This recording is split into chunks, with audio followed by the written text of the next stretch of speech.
Hey everyone, welcome to Horrible Gaming. My name is Nora, and on today's video we are doing yet another Disney Dreamlight speed build. I have been obsessed with this game. It has definitely been my go-to cozy game for the last week and a half. It has been such a blast. I highly recommend it if you haven't gotten it yet, especially if you enjoy building like I do. I am today creating a tropical styled plaza build. Now I do want to add that this definitely is not limited to just your plaza. This would work so wonderful for the peaceful meadow below, or maybe you could even do something with your shops with it. So definitely keep that in mind. If your plaza is already decorated but you still want to use this build, it will definitely work in other locations on your map. Also, I totally promise I have not forgotten about Animal Crossing. I still love that game. It'll still be part of my main content. I'm just taking a small little break from it to enjoy something new and different until I'm ready to be tackling a new theme. So anyways, I do have another theme I will be testing out on Animal Crossing, I think this week, and it will be probably a abandoned island. I've been really wanting to do an abandoned theme for quite some time, just haven't felt really inspired, but I used to do those themes quite a bit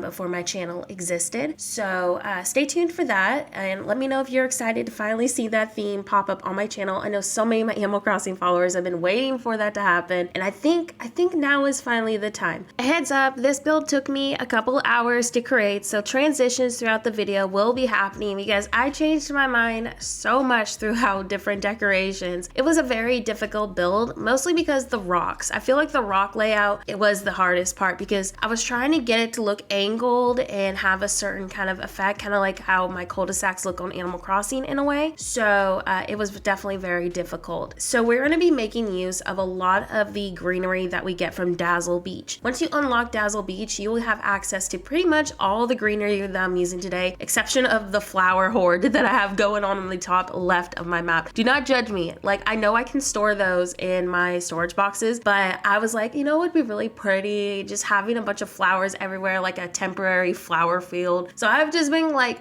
hoarding flowers for no reason in that corner. And I know I'm probably not going to use like almost all of those anyways. So I don't know what my problem is. I do the same thing on Animal Crossing.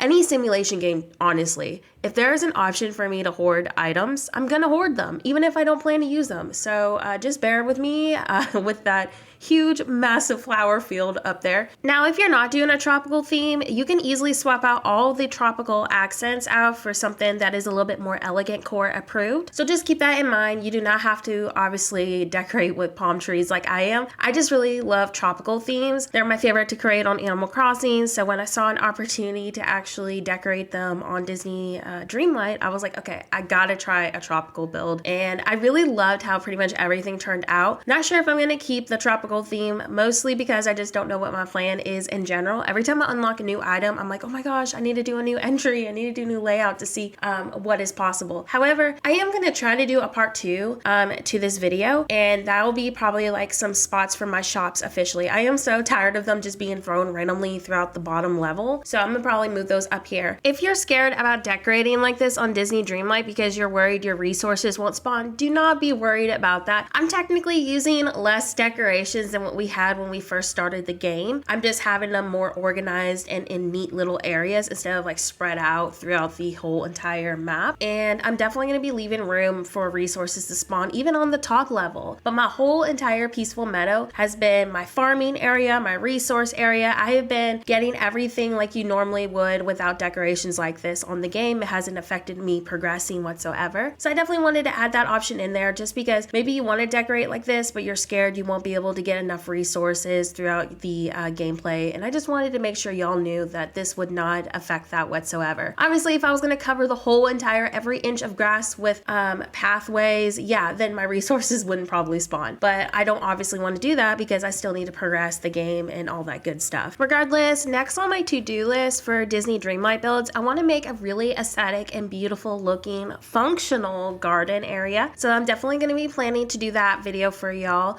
Not sure exactly when that'll be quite yet, just know that it's planned. Same with villagers too. If I don't keep the tropical theme, I'm pretty happy with how all the layout has turned out so far, so I'll probably just continue to add to this over the next couple of videos in case y'all just need a full-on building from start to finish on the top level, because I know not everybody knows how to transition from my builds. I mean, the same goes for even my Animal Crossing content. So many of y'all are like, okay, great, we have our Plaza entry, but then how do we transition from that? So I'm going to try to add from this build and continue it so y'all will get some more ideas with it. So originally I was going to do a fountain centerpiece, which still would be a really solid option if you didn't want to use greenery in the center, but I absolutely loved how that tree looked and I thought it really completed the area. Then I went to test out some garden benches, which didn't look too bad, but I just felt like it was too distracting. Like sometimes less is more and it just looks better in general, not to have too much going on. So I ended up removing those, and then I still felt like it was missing something, and I've forgotten that I unlocked these bamboo like lanterns. I'm not sure when at what point during the game you get these. It was very random when I actually ended up getting them. Then I had a Mickey Mouse lantern that's technically used for indoors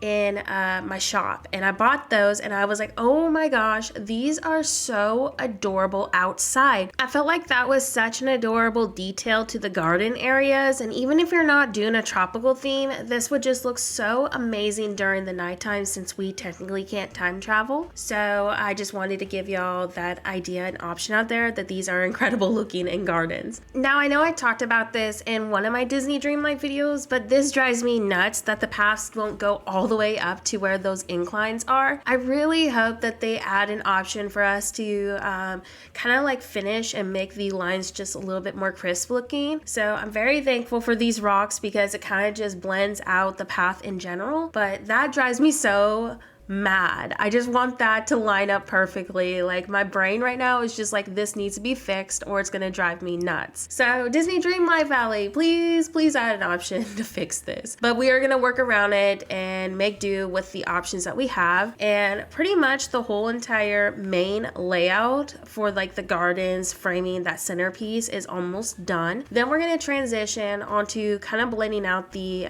left and right side a bit. So obviously I want this to be very uniformed and kind of blend in with the angles that the centerpiece is having. So that's kind of how I've been transitioning on the side. So now we're going to copy the same transition on the left side that I did on the right. And it's honestly very easy to do. Feel free to pause and slow down this video as needed. You can do that in the video settings. I basically kind of used the top part of the curve as reference and made sure everything was placed identical to the other side to really capture that little curve effect going on that has the flowers and that other palm tree in it. So this part, honestly, I felt like was the most difficult, just figuring out how to make the curves line up and blend into just the original layout. But once the little curve gets done, it's pretty easy and straightforward from there. We're just going to do a straight line of rocks, kind of rotating them every so often, just so it's not like super matchy and kind of looks a little bit more realistic, because if every single rock was placed the same way, it would not look right. It just wouldn't have that much dimension and texture to it. So make sure you are swapping those rocks around. It really does make a difference. You could even go the extra mile and swap in a mossy rock here and there. I actually did that on one of my other videos. So